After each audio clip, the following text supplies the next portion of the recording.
After Democrats on the House Oversight Committee released a copy of the birthday note Donald Trump allegedly sent to Jeffrey Epstein, Republican lawmakers are insisting it's not Trump's signature on the lewd note. Well, I don't know. I mean, anybody can do a signature. You think really someone might have just forged this somehow? Yeah, I mean, somehow it's so easy to do. From what I see, it's not a signature. I've seen Donald Trump sign a million things. This doesn't look like his signature to you? Nope. I highly doubt that it is. Really? I mean, how could someone could have forged this? Well, are we talking about the birthday card? The letter to Trump, apparently. Oh, I would, that's new for me. I've not seen that. We'll let other people decide whether it's real or not. But Trump's signature in letters to George Conway and our own Lawrence O'Donnell show striking similarities to the 2003 birthday note provided to the Oversight Committee by the Epstein estate. Other outlets, like the New York Times, have examined several letters not independently reviewed by NBC News, but they reached the same conclusions. But Trump continues to double down, denying he signed or drew the letter and telling NBC News that Epstein is, quote, a dead issue. Folks, the survivors of Epstein's abuse who are still seeking justice and accountability, well, they would disagree. Joining us now is MSNBC political analyst and senior executive editor of Bloomberg Opinion, Tim O'Brien, and host of the Bulwark podcast, our friend Tim Miller. He's also an MSNBC political analyst. Well, look, the reality here is, Tim, this is not all the Tims, actually. Tim Miller, Tim O'Brien. I love this. I was just saying, all the Tims. Well, this is the reality here, Tim Miller, is that this issue is not dead. It is, in fact, defining. That is the D word he is looking for. It is defining for Donald Trump. Now, I'm not saying folks are MAGA Republicans are running away from him in droves, but this is a point of contention. You know how I know? Because Donald Trump himself keeps talking about it, and the story keeps changing. And I frankly think it's a bunch of stuff that I can't say on this family show that people actually spent their time today and yesterday evening arguing about his signature. It's the man's signature. Let's go to the root of the issue here. Yeah, I mean, do we really need to have handwriting experts out here? Like, this is just, like, this is silly. Like, we're into silliness time. It's obviously a signature. They were friends. They were more than friends. They were close associates. We have testimony from multiple of Epstein's victims that they were brought to Donald Trump's office at Trump Tower. They hung out together in South Florida. Remember, there was the one calendar girl party we just learned about where Jeffrey Epstein was the only man invited to it. So, look, these guys were this close. They obviously, so this is obviously the letter. The question is, what else is out there, right? Like, why would you make this preposterous defense? Like, if Trump was really innocent here, right, you could imagine a more believable defense, something that's like, hey, I signed a bunch of stuff back then. Jalen sent me this thing. I was like, whatever. I was building buildings. I was busy. Like, I signed it, I guess. We were friends. And when I found out he was a bad guy, we stopped being friends. Right? You could give an excuse like that. To give this bald-faced lie, to make his supporters go around and try to tell people they can't believe their lying eyes, to me, indicates somebody that knows he's guilty, knows there's more information in there, in those files, and he feels like the only way out is to do what he's done so many times before, which is to give a big lie and hope that his followers go along with it. Tim O'Brien, I agree with Tim Miller that there's no point in treating this like a calligraphy competition. That is beyond the point here. And you have been the one from the beginning who has said to us, follow the money. The likelihood is that is actually going to lead you to crimes. We know that members of the House Oversight Committee, at least their staff, they're going to get access to some elements of the Epstein estate. They're going to be able to see documents unredacted. What would you have them look for? Well, they should look for tax shelters. It's interesting that this whole investigation is running apace with the Trump administration getting the IRS to turn its back on patently obvious abusive tax shelters used by corporations and wealthy people. That was one of the services Jeffrey Epstein provided to his clients. He engineered tax shelters for them. Leon Black and others have said that's what they were grateful to him for. This issue of whether or not this is his signature is a total distraction.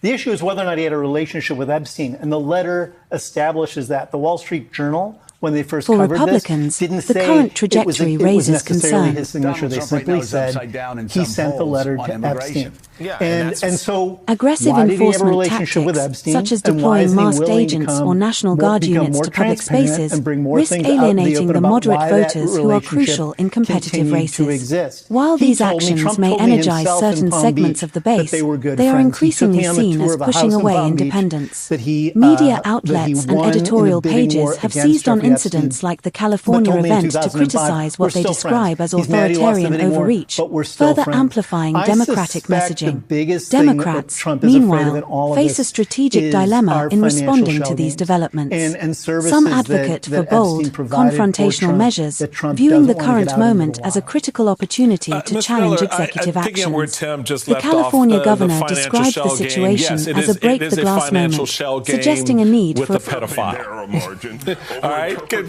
you can't drop that piece off the table. At the end of the day, we follow the money, but at the core of this is how young girls were abused by grown men in a universe curated by Epstein and Ghislaine Maxwell, and whether directly or indirectly, Donald Trump was in it. He touched it. He was a part of it. And so it's fascinating to me that in the face of all of that, seemingly, there is nothing that will apparently separate the lips of certain Republicans from the behind of Donald Trump. And they will always find a way to excuse the most outrageous behavior because they don't want to be on the wrong side. I take note of an article regarding Trump and Johnson, noting many in the party have spent years suggesting there's a massive cover-up aimed at protecting Epstein's associates from PR and legal fallout. But opposing Trump, especially on a potent issue, is always a risky proposition. For Republican elected officials. Just ask the Republicans who voted to impeach him in 2021. That was 2021. Impeachment is not tagged to pedophilia. So when you have this new element, it changes the conversation for a lot of Americans, and apparently it has changed the conversation for a number of folks in the MAGA-verse. What say you, my friend, about this seemingly inability to separate, even on this, for a number of Republicans? Well, look, these guys, they haven't lost yet by putting their lips on Trump's behind, right? And if they're still in Congress, that's been a safe bet for them, right? Trump has worked for them so far, so why not? So why do something different? It's shameful, but there is a logic to it, right? From the Trump side, he likes I almost think that Trump is laughing at them. Right, like there's a humiliation ritual element to this. It's how you gain power. It's how you ensure that they'll do your bidding. To be like, you're going to go out and lie for me. You're not just going to lie for me.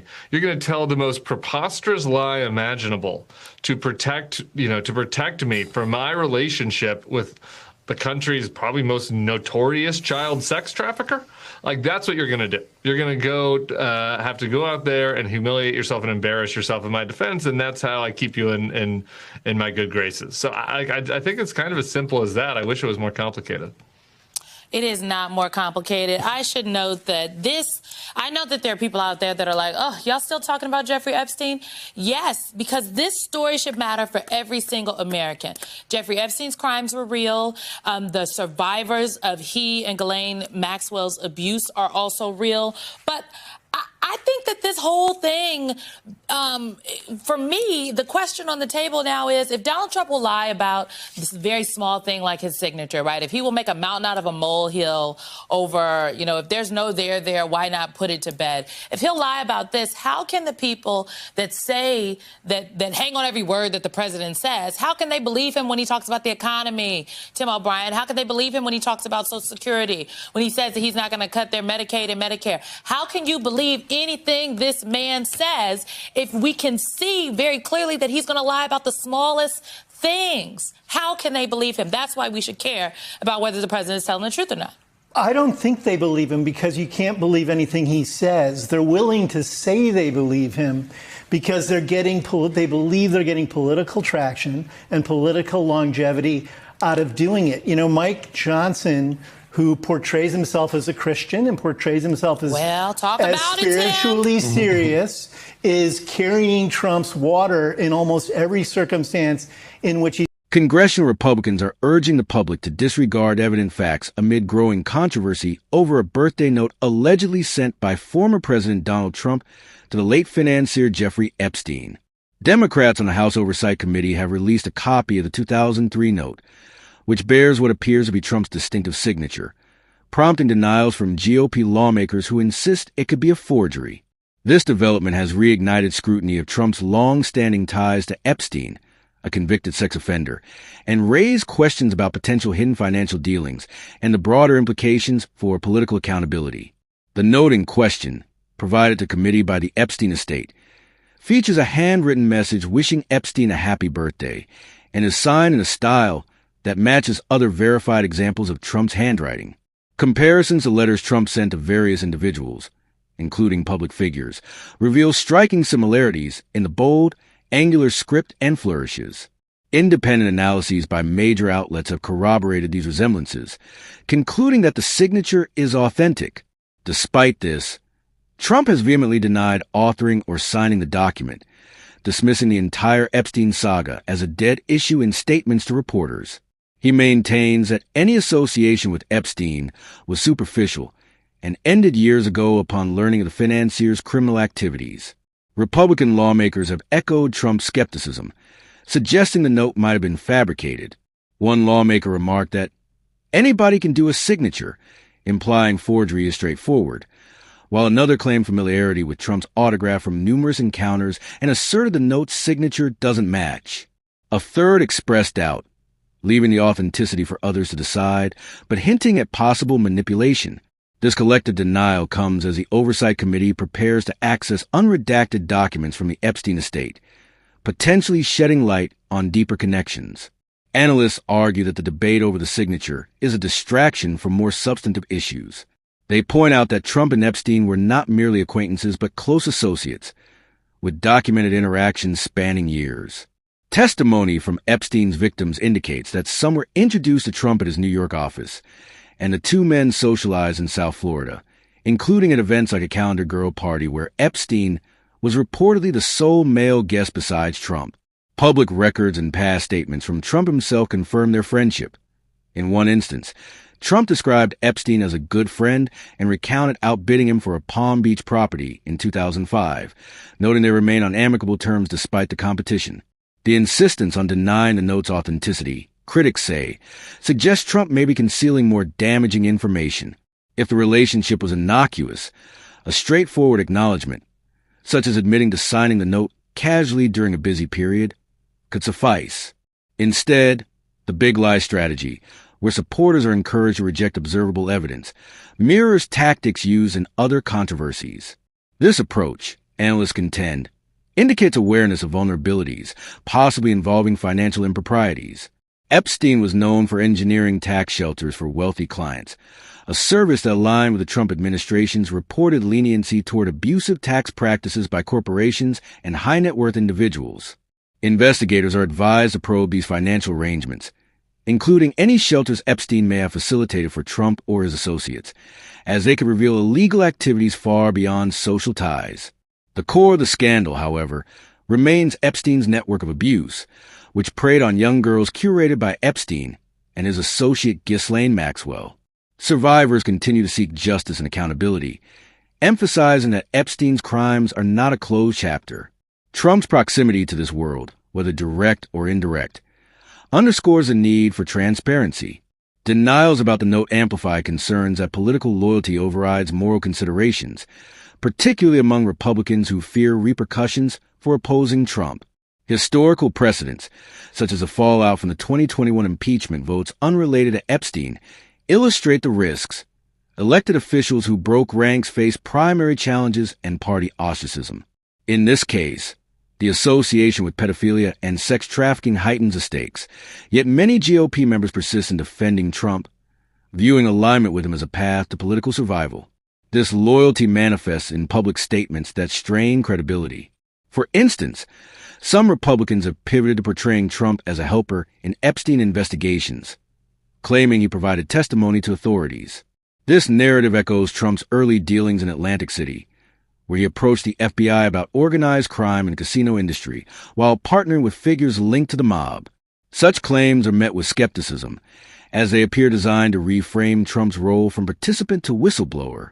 Analysts describe this as a humiliation ritual, where supporters must endorse increasingly absurd lies to prove devotion, thereby consolidating Trump control within the party.